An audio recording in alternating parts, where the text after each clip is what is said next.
Hello दोस्तों, मैं हूं अमित और स्वागत है आप सभी का अपने इस प्यारे से यूट्यूब चैनल टॉपर गैलेक्सी में।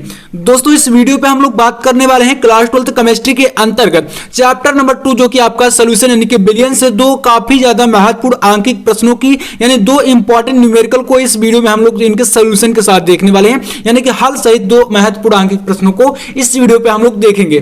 तो चलिए शुरू करते हैं। और आप सभी जानते हैं कि देखिए न्यूमेरिकल क्वेश्चन जो है आपका केमिस्ट्री में चैप्टर नंबर 1 से लेकर चैप्टर नंबर 4 तक बहुत ही ज्यादा मात्रा में पूछे जाते हैं। तो यहाँ पर बिलियन चैप्टर से न्यूमेरिकल काफी ज्यादा बार आए हुए हैं और ये न्यूमेरिकल कई बार रिपीट हुए हैं। तो यहाँ पर मैं आपको बताऊंगा। बाकी देखिए आप सभी जानते हैं यार संख्याएं जो है चेंज हो सकती हैं, बाकी तरीके देखिए वही रहते हैं। जैसे कि आपको मोल प्रभाव यहाँ पर निकालना है, किसी में मोलरता निकालना है, मोललता निकालना, तो देखिए ये आपके सूत्र तो चेंज होंगे नहीं, आपकी वैल्यू भले चेंज हो जाए। तो मैं आपको वो तरीके बताऊंगा, बाकी आप लोग अच्छे तरीके से समझ लीजिएगा, बिल्कुल बेहतरीन तरीके से मैं आपको बताऊंगा। तो चलिए शुरू करते हैं। और वीडियो पसंद आए तो यार लाइक कर देना और चैनल पर नया सब्सक्राइब भी कर लेना। चलिए देखते हैं क्वेश्चन क्या करा है कि 36 ग्राम जल और 46 ग्राम एथिल अल्कोहल मिश्रण में, ठीक है, दोनों में हमें निकालना दोनों का मोल प्रभाज। यानी कि क्वेश्चन कह रहा है कि आपका 36 ग्राम जल है और 46 ग्राम एथिल अल्कोहल है, ठीक है, दोनों का मिश्रण है। तो इनमें हमें क्या बताना है, दोनों का मोल प्रभाज निकालना है। अब मैंने दोस्तों आपसे देखिए कि एक बार नहीं कम से कम 10 बार कहा है कि आपको इस चैप्टर से, ठीक है, जो भी आपके फार्मूले हैं जैसे कि मोललता हो गई, मोलरता हो गया, नॉर्मलता हो गया, फॉर्मलता हो गया, मोल प्रभाज हो गया, मोलस, जो भी निकालने के फार्मूले हैं इनको यार आप तैयार कर लीजिए, अन्यथा बोर्ड एग्जाम में यार आपको परेशान करेंगे। तो इसलिए आप लोग तैयार कर लीजिए। मैं इनकी परिभाषाएं भी करा चुका हूं जब मैंने चैप्टर नंबर 2 का पढ़ाया था, तो आप लोग कर लीजिए। बाकी आपको मैं अभी बोर्ड एग्जाम से पहले काफी सारी चीजें जो है क्लियर कर दूंगा। तो चलिए देखते हैं। यहाँ पर सबसे पहले आप एक चीज समझिए, जैसे आपका बिलियन होता है, आप सभी जानते हैं ना, बिलियन आपको पता ही होगा। तो बिलियन में दोस्तों आप लोग जानते हैं जैसे हमारा क्या होता है बिलियन, ठीक है, बिलियन। अब इसमें जो है मात्रा किसकी होती है, ठीक है, ज्यादा। जैसे बिलियन है आपका, तो ये किससे मिलकर बनता है, तो ये आपका बिले और बिलायक से मिलकर बनता है। भैया आप सोच रहे होंगे कि भैया ये तो हमें पता है, ठीक है, आपको ये तो पता होगा, बिल्कुल पता होगा। तो बिले और बिलायक होता है। अब यहां पर आपको ये देखना है कि जो मतलब जैसे बिले है और बिलायक है तो आपका बिलियन बनेगा। तो इसमें मात्रा किसकी अधिक होती है, तो भाई साहब जब आपकी बिलायक की मात्रा अधिक होगी और बिले की मात्रा कम होती तो आपका बिलियन जो है तनु बिलियन होता, ठीक है। और अगर यहां पर जैसे जो है आपका बिले जो है ज्यादा होगा और बिलायक की मात्रा कम होगी तो यहां पर आपका जो है सांद्र विलयन बनता है। लेकिन आपका जो यहां पर विलायक होगा वह कौन सा होगा, तो जिसकी मात्रा ज्यादा होगी, इसलिए मैंने यहां पर बताया कि आपका विलायक क्या होगा, 46 ग्राम एथिल अल्कोहल होगा, ठीक है। तो यहां पर हम विलायक जो है मानकर चलेंगे कि हमारा क्या है, एथिल अल्कोहल विलायक है। अब इसकी मात्रा कम है, 36 ग्राम है, तो हम जो है इसे विलेय मानेंगे, यानी जल को हम लोग विलेय मान लेंगे, ठीक है। तो ये मेरा बताने के यहां पर थोड़ा सा मतलब ये था कि मैंने आपको बता दिया, ठीक है। अब देखते हैं इसके लिए आपको क्या करना होगा। सबसे पहले तो हमें पता है कि यहां पर हमें निकालना है मोल प्रभाज, क्वेश्चन में कह रहा है। तो अगर हमें मोल प्रभाज निकालना है तो सबसे पहले हमें मोल प्रभाज का फार्मूला ही आना चाहिए, ठीक है। तो देखिए यहाँ पर मोल प्रभाज का सूत्र क्या होता है, मैंने यहाँ पर लिख के रखा है ताकि आपको बता दूं जल्दीबाजी में, ठीक है, क्योंकि लिखता तो थोड़ा सा टाइम लग जाता। देखिए विलेय का मोल प्रभाज बराबर क्या होता है, विलेय के मोल बटे कुल मोल, ठीक है। अब देखिए दोस्तों जो मोल प्रभाज होता है वह हमेशा एक होता है। कितना होता है, तो मोल प्रभाज दोस्तों हमेशा एक होता है, एक से ज्यादा नहीं होगा, ठीक है। अभी मैं इसको जब सॉल्व करूंगा तब आप समझेंगे कि एक कैसे होता है, ठीक है। हमेशा जब उसकी वैल्यू आएगी तो एक ही आएगी। तो ये आपका देखिए विलेय का मोल प्रभाज इक्वल टू आपका होता है विलेय के मोल बटे कुल मोल, ठीक है। तो कुल मोल बटे इनकी विलेय का हमें निकालना है विलेय के मोल प्रभाज, क्योंकि देखिए दोनों का निकालना है ना, तो इसलिए पहले हम लोग विलेय का निकालेंगे, उसके बाद हम विलायक का निकालेंगे, क्योंकि हमारा जो बिलियन है वह किससे मिलकर बनता है, बिलियन हमारा विलेय और विलायक दोनों से मिलकर बनता है। तो हमें दोनों का मोल प्रभाज निकालना है, यानी कि हमें विलेय का और विलायक दोनों का निकालना है। तो इसलिए हम लोग लिखे कि विलेय का मोल प्रभाज हमारा हो जाएगा विलेय के मोल बटे कुल मोल, और इसी प्रकार से विलायक का मोल प्रभाज हम निकालेंगे क्योंकि हमें दोनों का निकालना है। तो इसका आपका फार्मूला हो जाएगा विलायक के मोल बटे कुल मोल। कुल मोल आपका दोनों में एक है, यहां पर आपको विलेय का मोल प्रभाज निकालना तो हमारा हो जाएगा विलेय के मोल, और हमें यहां पर विलायक का मोल प्रभाज निकालना तो हमारा हो जाएगा विलायक के मोल, ठीक है। तो ये दो फार्मूले आप लोग बिल्कुल रट लीजिए, जी हाँ अभी रट लीजिए, बिल्कुल आपके यही काम आएंगे। अब देखिए हमें यहां पर चाहिए क्या, विलायक विलेय जो हमें विलेय का मोल प्रभाज निकालना है तो हमें चाहिए विलेय के मोल। अब हमें यहां पर विलेय के मोल तो दिए नहीं गए, ठीक है, हमें सिर्फ यहां पर मात्रा दी गई है, ठीक है, मात्रा सिर्फ दी गई है और दोनों की, ठीक है, विलेय और विलायक दोनों की क्या है मात्रा दी गई है, और यहां पर बाकी आपका मोल नहीं दिया गया। तो अब मोल कैसे निकालना है, तो चलिए यही तरीका देखते हैं, ठीक है। तो चलिए यहां पर सबसे पहले आपको निकालना है विलेय का मोल प्रवाह। अच्छे तरीके से समझिएगा, बिल्कुल कंफ्यूजन नहीं होनी चाहिए।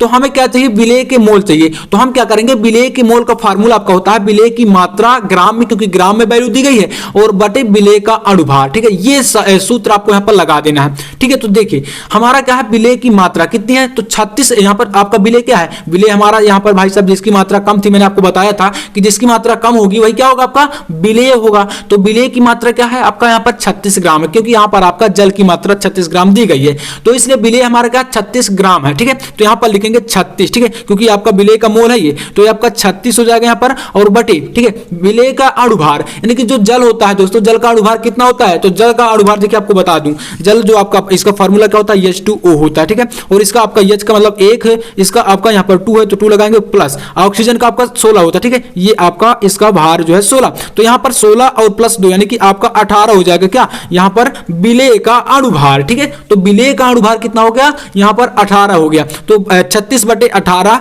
यानी कि आपका 2 आएगा, कुल मिलाकर 2 कितना आया, तो 2 हमारा आ गया विलेय के मोल। ठीक है, तो विलेय का मात्रा और बटे विलेय का भार हमने जब रखा, तो यहां पर 2 हमारा क्या निकल के आया, 2 हमारा निकल के आ गया विलेय के मोल। तो आई होप आप इतना समझ गए होंगे। अब चलिए बात करते हैं यहां पर विलायक के मोल, क्योंकि हमें जो है दोनों निकालना है, तो हम यहां पर विलायक के मोल कैसे निकालेंगे, तो देखिए विलायक के मोल बराबर होता है विलायक की मात्रा ग्राम में बटे विलायक का अणुभार। तो विलायक की मात्रा आपकी कितनी है, तो विलायक की मात्रा आपके पास 46 ग्राम है, तो सिंपल सा हम क्या करेंगे, इसकी जगह पर 46 रखेंगे बटे विलायक का अणुभार, यानी कि आपका एथिल अल्कोहल का अणुभार। तो देखिए यहां पर सबसे पहले यहां पर एथिल अल्कोहल का फार्मूला क्या होता है, तो C2H5OH होता है ना, ये क्या होता है, यहां पर जो है एथिल अल्कोहल का फार्मूला होता है।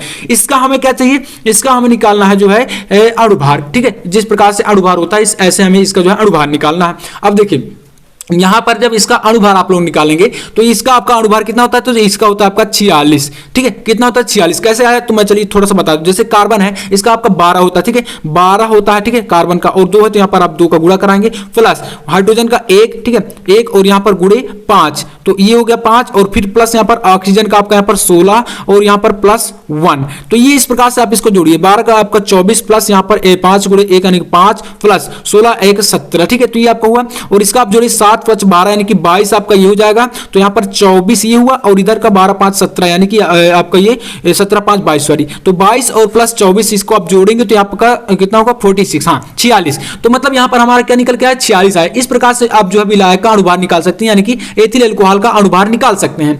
अब आपको यहां पर विलायक के मोल चाहिए, तो विलायक के मोल आपको यहां पर विलायक की मात्रा यानी कि 46 ग्राम है, और बट्टी विलायक का अणुभार हमने आपके सामने निकाला 46, तो ये 46, तो इस प्रकार से कितना आया 1 आ गया। तो विलायक के मोल आपका 1 आया और विलेय के मोल आपके पास 2 आए। ठीक है, तो कुल मोल आपके पास कितने हो जाएंगे, दोनों को जोड़ देंगे तो तभी तो आपका कुल मोल निकलेगा। तो कुल आपका मतलब 2 + 1 यानी कि 3, तो 3 मोल आएगा कुल मोल। तो हमें यहां पर अब इस फार्मूले में डायरेक्ट रख के वैल्यू को फाइंड कर सकते हैं। जैसे कह रहा है कि विलायक के मोल बटे कुल मोल, तो हम सॉरी विलेय के मोल बटे कुल मोल, तो विलेय के मोल हमने कितना निकाला, विलेय के मोल हमने 2 निकाला, और कुल मोल हमारे पास कितना है 3 है, तो हम इसको लिख सकते हैं यहां पर 2/3, क्योंकि हमारे पास विलेय के मोल 2 निकले हैं और कुल मोल आपके पास 3 है। ठीक है, 2/3 आपका ये हो गया विलेय के मोल, यानी कि जल का मोल हमारा निकल आया, मोल प्रभाज कितना निकल के आया 2/3 आ गया। अब चाहिए विलायक का मोल प्रभाज, तो विलायक का मोल प्रभाज आपका विलायक के मोल बटे कुल मोल, तो विलायक का मोल हमने कितना निकाला, तो हमने 1 निकाला है। ठीक है, और हमारा कुल मोल कितना 3 है, तो ये हो जाएगा आपका 1/3, तो ये हमारे पास वैल्यू आ गई। अब मैंने आपको बताया था कि जो मोल प्रभाज होता है वह हमेशा 1 के बराबर होता है, कितना 1 के बराबर होता है। तो अर्थात हमारा दोनों विलायक के मोल प्रभाज और विलेय का मोल प्रभाज दोनों को अगर हम जोड़ें तो हमारा 1 आना चाहिए, तभी हमारा आंसर सही होगा। तो हमारा 2/3, ठीक है 2/3 प्लस 1/3, क्योंकि 2/3 आपका क्या है, ये विलेय का मोल प्रभाज है, और 1/3 आपका क्या है विलायक का मोल प्रभाज है। तो दोनों को हम जोड़ दे, देखिए यहां पर कितना होगा, इसका आपका एलसीएम 3 और 2 का आपका 2 + 1 यानी कि आपका 3/3, और आप काट लीजिए आपका 1 आंसर आएगा। तो आप समझ गए कि इस प्रकार से जो मोल प्रभाज होता है हमेशा 1 के बराबर होता है। इस प्रकार से आपका इसका फर्स्ट न्यूमेरिकल काफी आसान तरीके से आप सॉल्व कर सकते हैं। इसके बाद चलिए हम देखते हैं दूसरा क्वेश्चन, दूसरा भी काफी महत्वपूर्ण है। देखिए क्या कह रहा है, क्वेश्चन कह रहा है कि 15 ग्राम पोटेशियम क्लोराइड को, ठीक है 15 ग्राम क्या है आपके पास पोटेशियम क्लोराइड है, इसको आपको 1 लीटर जल में घोलना है। ठीक है, कोई आपका पोटेशियम क्लोराइड जिसे क्या बोलते हैं आप लोग यहां पर पोटेशियम क्लोराइड आपका जो KCl होता है ना, तो इसके आपको मतलब कितनी मात्रा दी गई, तो 15 ग्राम मात्रा दी गई है। अब इसको आपको 1 लीटर जल में घोलना है, तो आपको निकालना है विलयन की मोलरता, है ना। जैसे यहां पर आपका यहां पर विलायक क्या हो गया, जल हो गया, 1 लीटर जल है। अब यहां पर विलेय क्या होगा, तो 15 ग्राम पोटेशियम क्लोराइड है। अब इसको आपको घोलना किसमें है, तो इसे आपको घोलना है यहां पर 1 लीटर जल में, तब आपका बिलियन बन जाएगा, और जो बिलियन बन रहा है उस बिलियन की निकालना है क्या, मोलरता। तो चलिए भाई साहब इसको हम सॉल्व कर लेते हैं। सबसे पहले आप लोग पोटेशियम क्लोराइड की मात्रा देखिए तो कितना दी गया है, तो यहाँ पर पोटेशियम क्लोराइड यानी कि KCl जो है आपके पास, यह कितना है, KCl की मात्रा है आपके पास 15 ग्राम, है ना, 15 ग्राम दिया गया है। अब इसके बाद आपका यहाँ पर जो बिलियन का आयतन होगा कितना है, तो यहाँ पर बिलियन का आयतन आपका लीटर में यहाँ पर लिया जाएगा, है ना, क्योंकि आपका 1 लीटर जल में घोला जा रहा है, तो इसलिए इसका आयतन आपका 1 लीटर हो जाएगा। अब यहाँ पर आपको निकालना क्या है, तो आपको मोलरता निकालनी है या मोलरता ज्ञात करनी है। तो हमारे पास देखिए मोलरता का फार्मूला क्या होता है, इसको हल करने का तरीका यही है। सबसे पहले आप फार्मूले तैयार करिए, है ना, तो आपको जो चैप्टर से ज्यादा न्यूमेरिकल आते हैं, जैसे आपको 1 से 4 तक जितने भी आपके फार्मूले हैं इनको तैयार कर लीजिए केमिस्ट्री में, ठीक है। तो बिलियन की जो आपके मोलरता का फार्मूला होता है वो आपका होता है विलेय के मोलों की संख्या बटे बिलियन का आयतन लीटर में, जो कि आपके पास लीटर में दिया ही गया है। और यहाँ पर विलेय की मोलों की संख्या आपको निकालना है। तो विलेय की मोलों की संख्या इस क्वेश्चन में हमने इससे पहले निकाल कर देखा ही था। तो क्या होती है इसका फार्मूला, विलेय की मोलों की संख्या बराबर होता है विलेय की मात्रा ग्राम में बटे विलेय का अणुभार। तो विलेय की मात्रा आपके पास कितनी है, तो यहाँ पर 15 ग्राम है, जो कि आपका KCl है विलेय, ठीक है। तो इसका आपका 15 ग्राम है, तो आप लिख लीजिए कि विलेय की मात्रा कितनी है, 15 ग्राम है। अब हमें चाहिए क्या, विलेय का अणुभार चाहिए।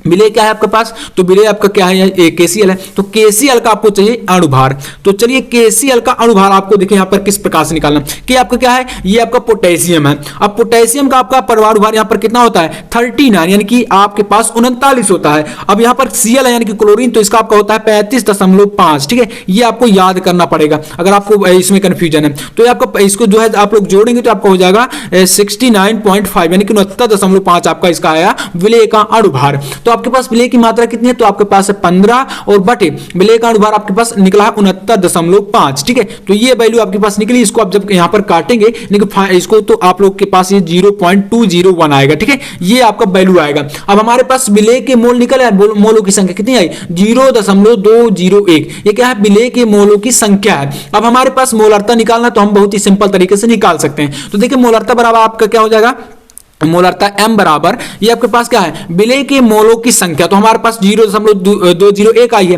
तो इसको लिखेंगे 0.201। अब बटे विलयन का आयतन लीटर में, तो लीटर में आयतन आपका कितना है, 1 ही लीटर तो है, तो बटे में आप लिख दीजिए 1, और ये आपका निकल के कितना आएगा, फिर से 1 का आपका कोई मतलब वैल्यू में इफेक्ट तो पड़ेगा नहीं, तो आपके पास आ जाएगा 0.201। और ये आपका कितना, इसका मतलब मात्रक लिखना है, तो मोल लीटर इनवर्स, ठीक है, मोल लीटर इनवर्स लिख देंगे, मोल लीटर इनवर्स। तो इस प्रकार से यह दो न्यूमेरिकल काफी ज्यादा आसान थे और काफी ज्यादा यार इंपॉर्टेंट भी थे, ठीक है। तो दोनों क्वेश्चन को, पहला आपका ये हो गया, दूसरा ये हो गया, दोनों को आप लोग बिल्कुल अच्छे तरीके से एकदम समझ लीजिए, रट लेना है, आप ये समझ कर चलिए। और इनके फार्मूले मैं आपको बता दूं कि आपका चैप्टर नंबर 1 से लेकर, ठीक है, जो आपका पहला चैप्टर है ठोस अवस्था, तो आपको ठोस अवस्था से लेकर चैप्टर नंबर 4 तक रासायनिक बलगतकी तक के सारे न्यूमेरिकल क्वेश्चन आपको अच्छे तरीके से सॉल्व करना है, और मैं आपको पूरे सॉल्व भी कराऊंगा, क्योंकि इन्हीं से आपके ज्यादातर आते हैं। तो चलिए, मैं उम्मीद करूंगा कि आपको वीडियो पसंद आया, वीडियो अच्छा लगा तो लाइक कर देना, और चैनल पर ना सब्सक्राइब भी कर लेना। मैं आपसे मिलता हूं नेक्स्ट वीडियो में, तब तक के लिए जय हिंद, वंदे मातरम।